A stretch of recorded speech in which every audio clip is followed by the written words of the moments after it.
The rain had not stopped for days.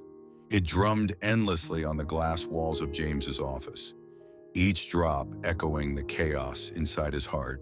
Papers were scattered across the floor, contracts torn apart, and the phone kept ringing. Another creditor, another lost deal. The company he had built with passion and sleepless nights was collapsing before his eyes. James sat there in silence, his hands trembling as he stared at the last report. The one that confirmed his worst fear. The investors had withdrawn. His empire had fallen. The man once admired for his brilliance was now drowning in failure. Outside, Diep stood by the door, holding a small umbrella that did little to shield her from the storm. Her clothes were soaked, her hair clung to her face, yet she didn't care. She had come to him again, just as she always did when things went wrong. When James finally looked up, his eyes were hollow. "You shouldn't be here," he said quietly. "You don't deserve to see me like this." Diep stepped closer, her voice trembling but firm. "I came because I promised I would stand with you, no matter what happens." He looked away, unable to meet her gaze. "There's nothing left, Diep. Everything I worked for, it's gone. Maybe you should go too." The pain in her heart deepened, but she didn't move. Instead, she walked up to him, placed her hand over his and whispered, "James, I didn't fall in love with your company. I fell in love with you. The man who worked hard, who cared, who never gave up. If you fall, I'll be the one to help you stand again." For a moment, James said nothing.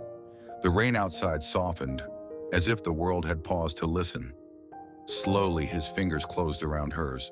There was warmth in that fragile touch, the kind that reminded him of who he truly was.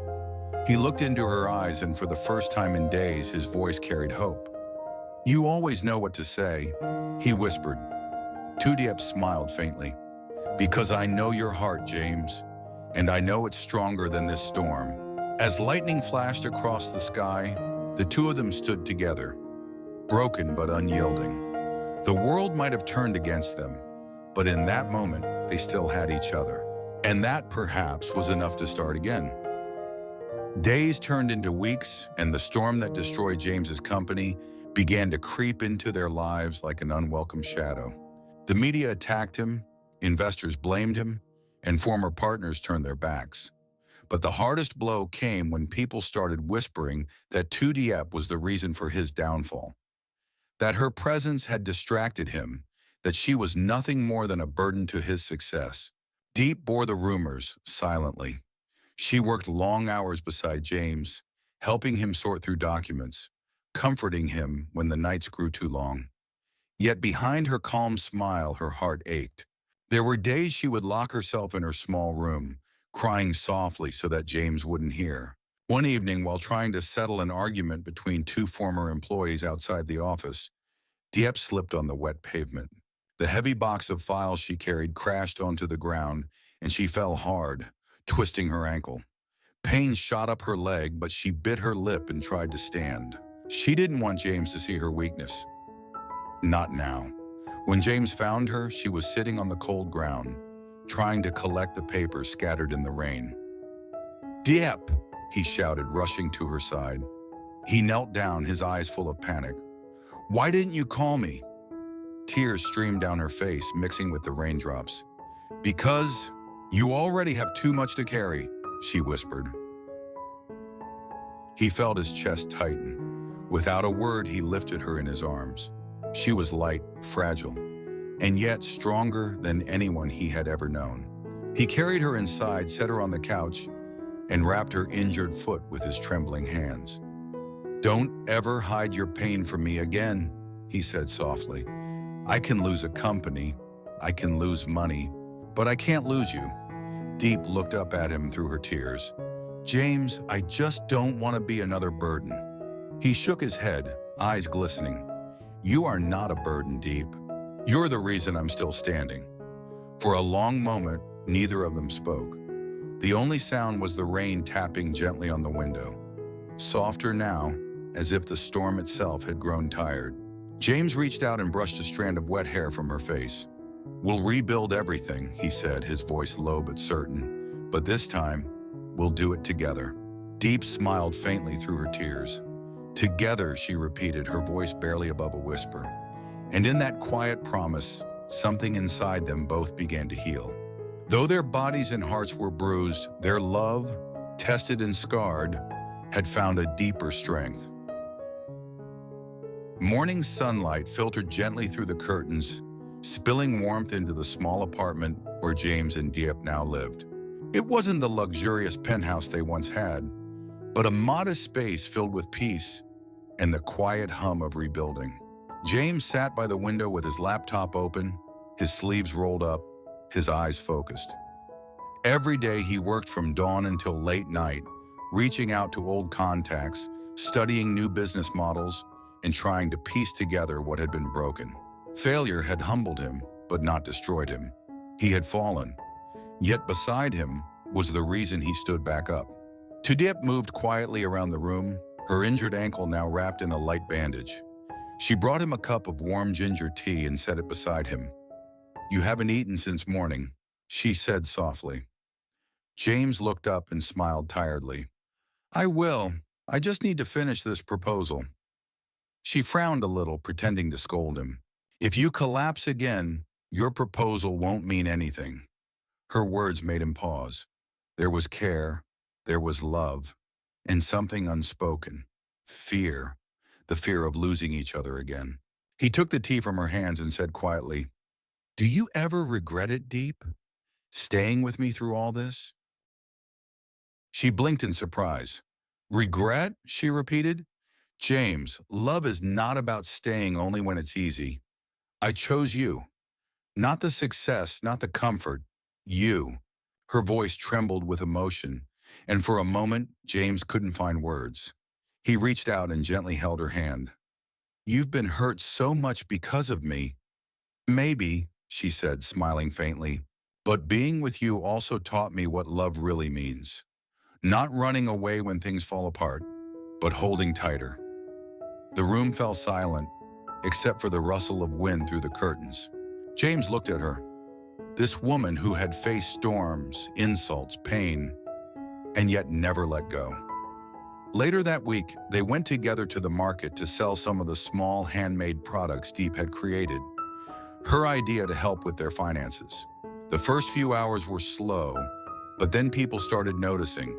Her kindness, her smile, her sincerity drew others in. One customer said, "These aren't just things you sell.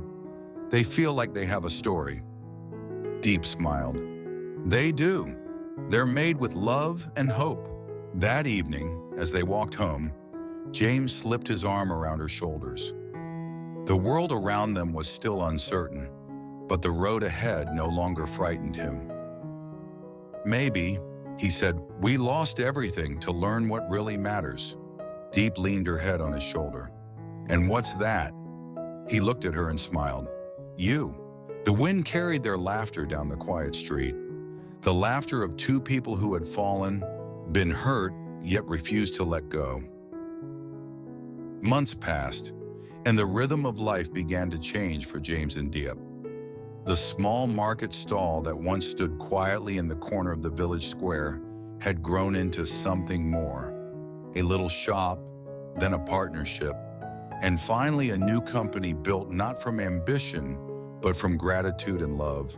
Every morning, Diep would open the shop, her gentle voice greeting neighbors and customers who had become friends.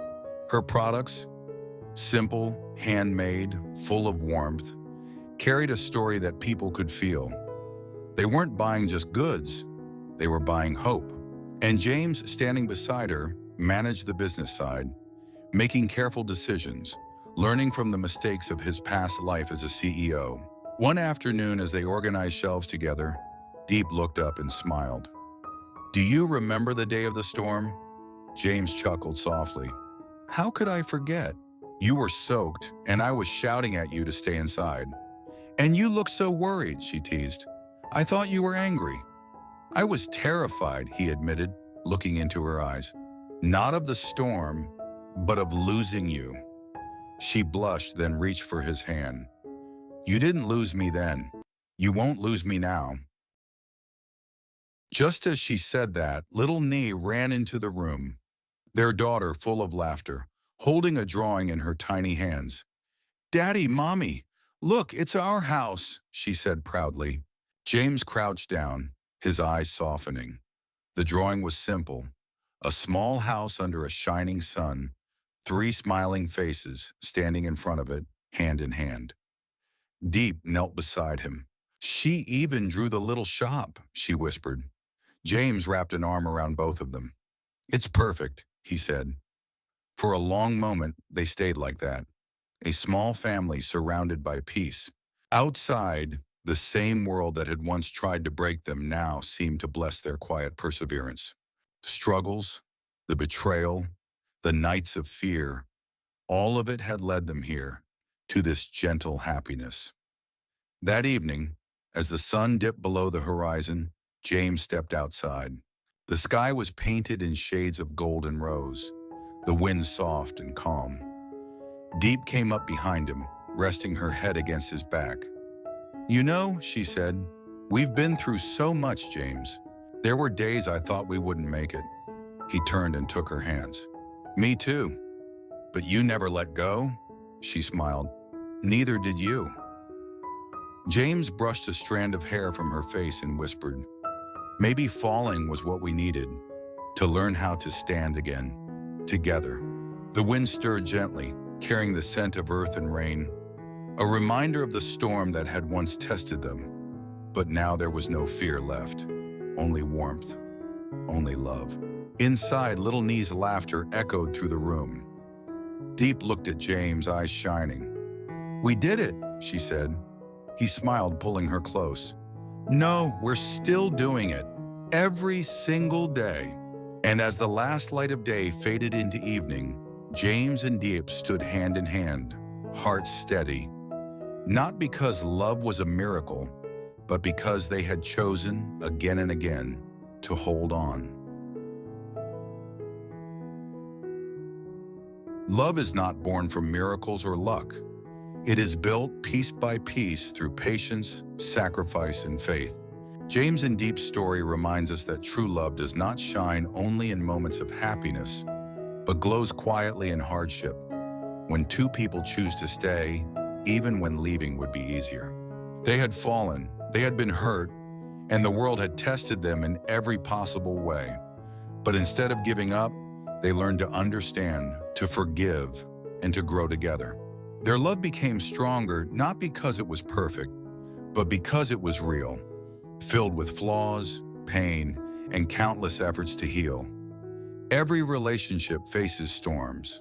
Some break apart, but others, like James and Diep, use those storms to build a stronger foundation. Love, in the end, is not about never falling. It's about always standing up together after every fall. So if you ever find yourself in darkness or doubt, remember, love is not about finding someone who never hurts you, but about finding someone who stays to mend the wounds with you. That's what James and Diep did, and that's what made their love unbreakable.